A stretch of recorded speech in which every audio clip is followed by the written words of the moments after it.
ఇక Riyaz encounter, constable హంతకుడి నిందితుడు హతమైండు. TR constable దగ్గర నుంచి గన్ లాక్కునే ప్రయత్నం చేసిండట. ఏఆర్ కానిస్టేబుల్ వాసు అయితే ట్రిగ్గర్ నొక్కడంతో అప్రమత్తమైన పోలీసులు ఇక నిందితుడిపై కాల్పులు జరపడంతో హతమైండు. కానిస్టేబుల్ కుటుంబానికి ₹1,24,00,000 పరిహారం, తర్వాత 300 గజాల జాగా కూడా ఇస్తామని చెప్పేసి ప్రకటించిండ్రు డీజీపీ గారు. నిజంగా కూడా అసలు యాక్చువల్గా పాపం అన్యాయంగా చంపేసిండు కానిస్టేబుల్ని. ఈ వేస్ట్ పిల్లవాడు వాడిని పని చేసి మంచిగా ఇట్లా వేస్తేనే ఏంటంటే ఇంకొకరు భయం ఉంటుంది, ఇష్టం వచ్చినట్టుగా హత్యలు చేయొచ్చు, సపరేట్గా పోయి జైల్లో పడవచ్చు అని చెప్పేసి అనుకునే పరిస్థితి ఉండకుండా ఇట్లా సత్వర న్యాయం ఉంటే తేలిపోతుంది లెక్క.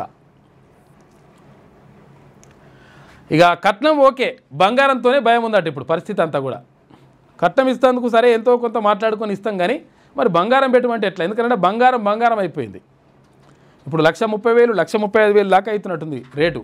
అది 1,50,000 కూడా తొందరలోనే అవుతుందని చెప్పేసి అంటున్నారు.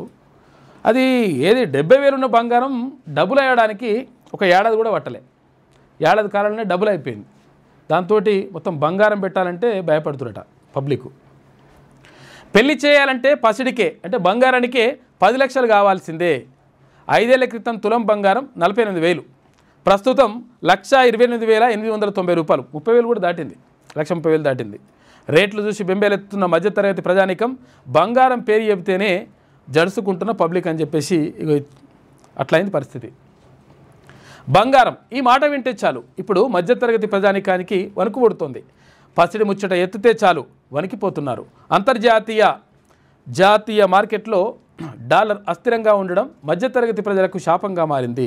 పెళ్ళిళ్ళు వస్తే చాలు అమ్మాయి తరపు కుటుంబీకులు కట్న కానుకలు అడుగుతారు కానీ ఆ తర్వాత బంగారం అడిగితేనే భయపడుతురట. అట్లా అయిపోయింది. మీ వ్యాపారం అభివృద్ధి కావాలని కోరుకుంటున్నారా? అయితే వెంటనే క్యూనస్ని సంప్రదించండి.